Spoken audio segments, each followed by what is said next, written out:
It's the central human story. There's the terrible unknown, right? Fire breathing, generating trouble, and what do? You confront that. You confront that, and by confronting it, you get stronger. That's the shield, and that's what a human being is, and that's right. It's exactly right. My nephew had a dream at one point. Someone made a little animated thing out of it and put it on the internet, which is quite cool. So anyways, he was having night terrors, and he ran around like a little knight, you know, a Knight, K-N-I-G-H-T, knight, and he had a little, you know, armor and a sword, and he'd run around the house with a little knight hat on, being a knight. And he was only like 4 or something, and he'd watched a lot of Disney movies, a lot of movies, so he kind of got the knight idea. He's acting that out, and he was having these terrors at night, right? And so he'd go to bed with his little knight hat and his sword, and he'd put him on his bed, and then at night he'd wake up screaming, and that happened for a very long time. And so when I went to visit, you know, I found out that this was happening, and he had a night terror. So the kid wakes up with night terrors, screaming, but can't remember anything, generally speaking. So anyways, this was happening, and so it happened one day, and I was sitting with him and his family at the breakfast table, and I said, did you have a dream? And he said, oh yes, I had a dream. I said, well, you know, what was your dream? And he said, well, I was out on this field, and I was surrounded by these dwarfs, and they came up to my knees, and they didn't have any arms, they had big feet, and they were covered with hair, and there was a cross shaved at the top of their head, and they were all greasy, and they had huge beaks, and everywhere I went they jumped at me with their beaks, and there was lots of them, and everybody was very quiet after he said this, because it was like, oh, that's why you're screaming at night. It's like, yeah, okay. And then he said, but at the background there was a dragon, and the dragon would blow out smoke and fire, and then it would turn into these dwarfs. So it's like, man, that kid had a problem, right? It was like, well, what are you going to do? You fight off a dwarf, who cares? It's like, puff, 10 more. That's life, man. That's life. Really, that's the Hydra. You cut off one head, 7 more grow. That's life. Snakes everywhere.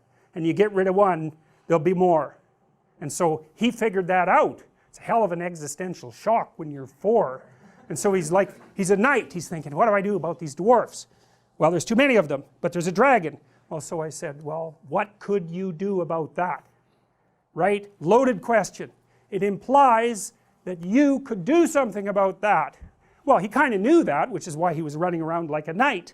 He kind of figured that out. And he said, well, I get my dad, and I jump up on the dragon, and I poke out both of its eyes with my sword, and then I go right down its stomach to the place where the fire came out, the firebox, and then I'd carve a piece of the firebox out, and I'd make a shield. And that would be the end of that. And I thought, wow, good work, kid. Like, you really got it, right? It's the central human story.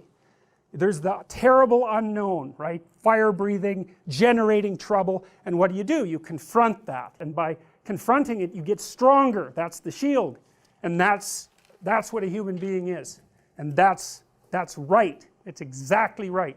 And that was the end of his night terrors, by the way, which seems too good to be true, but it is actually true, because I followed up with his mother for a long time, and that was that. He catalyzed that part of his identity. He adopted the role of the mythological hero. And that's what he needed to do, because like there was lots of there's a dragon and a bunch of dwarfs. Like, what the hell are you going to do about that? Run? That's not going to help. You know, if you run in a dream like that, the dwarves multiply and they get bigger, and you get smaller as you run. It's like, that is not a good solution. And people do that in their life all the time.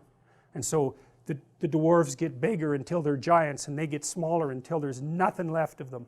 And then there's no recovery. That is not good. How do you help someone that's lost? And the answer to that is, if they aren't willing to not be lost, you cannot help them. And I would also say that as a clinician. You see, I mean, it's a statement that's informed, I would say, by my mythological knowledge, but also by straight clinical wisdom, not mine particularly. I mean, one of the things that Carl Rogers pointed out was that there were necessary preconditions for entering into a therapeutic relationship. And that would be really any relationship where the mutual flourishing of the two people involved was the paramount goal. And one of the preconditions was that both people had to want that to happen. And Rogers believed He didn't know how to get the horse to drink once you had brought it to the water. And I've thought about that a lot, because when people are really lost, sometimes they're so lost that they can't be found. And I think the only thing that you can do in a situation like that is get your life together and manifest the reality of an alternative mode of being. That's what you've got. And so that's the only way I know of to solve an intractable problem.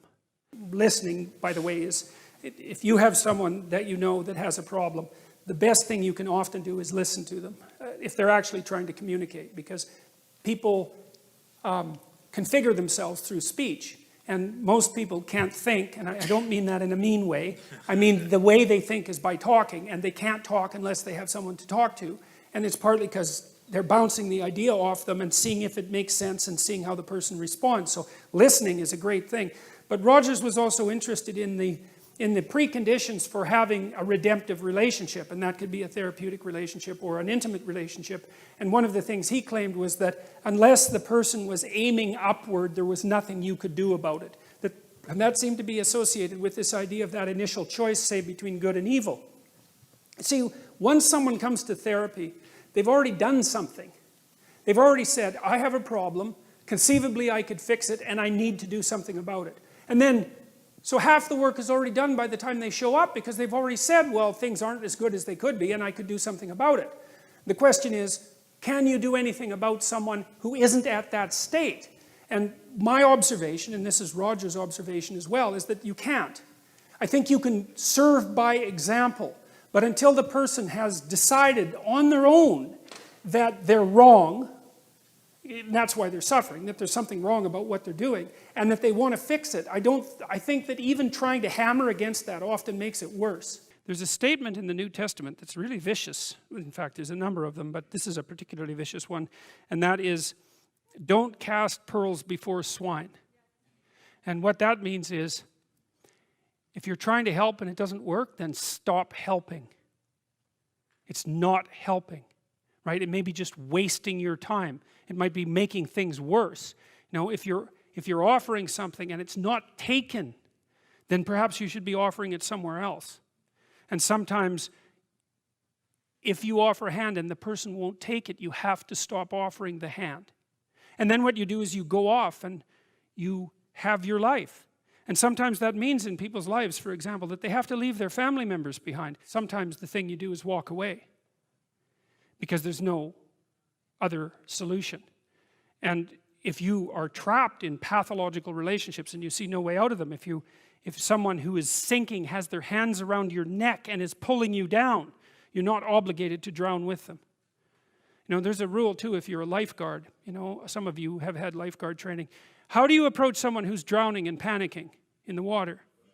Feet out, right, like this.